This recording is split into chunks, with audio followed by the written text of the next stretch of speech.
Sayid Maxamed Cabdulle Xasan waxa uu ahaa halgamaa Soomaaliyeed oo si weyn loogu yaqaano Soomaaliya iyo caalamkaba. Sayidku waxa uu noolaa muddadii u dhaxaysay 1856 ilaa 1920.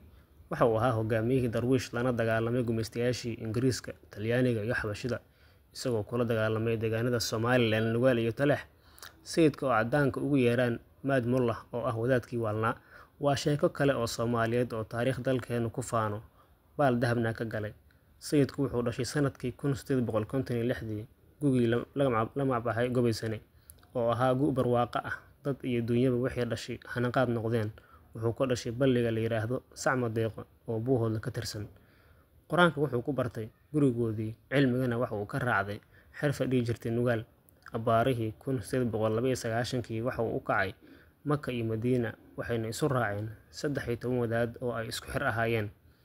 Sayidka magaalada Maka waxay isku arkeen wadaad Suudaani ah oo Saalixi lagu magacaabi jiray. Sayidka waxa uu ahaa Saalixiye oo ah dariiqo ka tirsan Suufiyada. Xaaji Maxamed 1895 ayuu dalka dib ugu soo laabtay.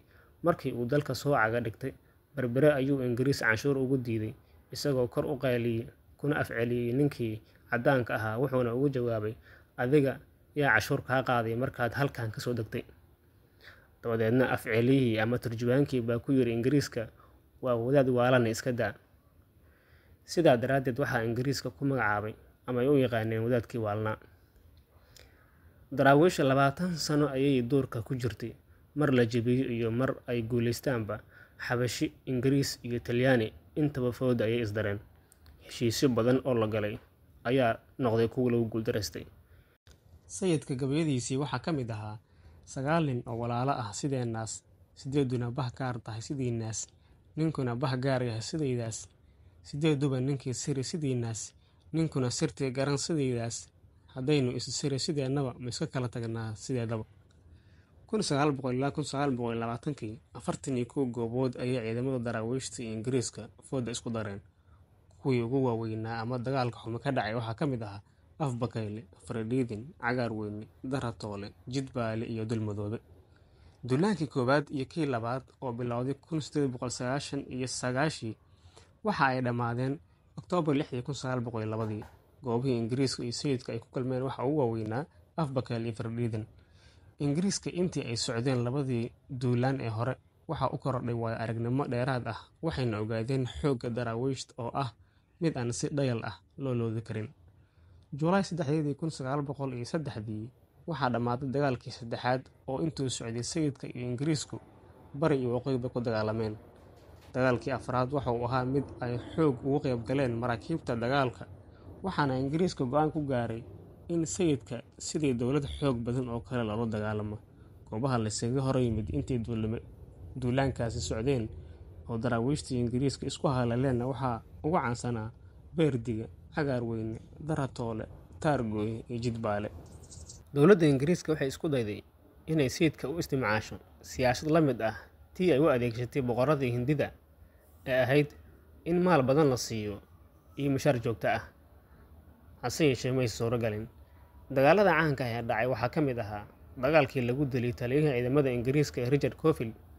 Gaalkaasi oo Soomaalidu u taqaanay Cofield ahana ninkii sayidka ka tiriyay gabaygii caanka ahaa ee adaa Cofield oo jiitayoon dunida joogayn, adiga jidkii lagugu waday jimic la'aaneede, jahanamo lageeyo haddaad aakhiro u jahato, nimankii janno u kacay warbay jirin insha Allah, jamiicooyinkii haddaad jawhartii aragto, kuwaase naarta joogayo markaad jannadii gaadhid, sida eebbahay kuu jirrabay maray jawaabteeda.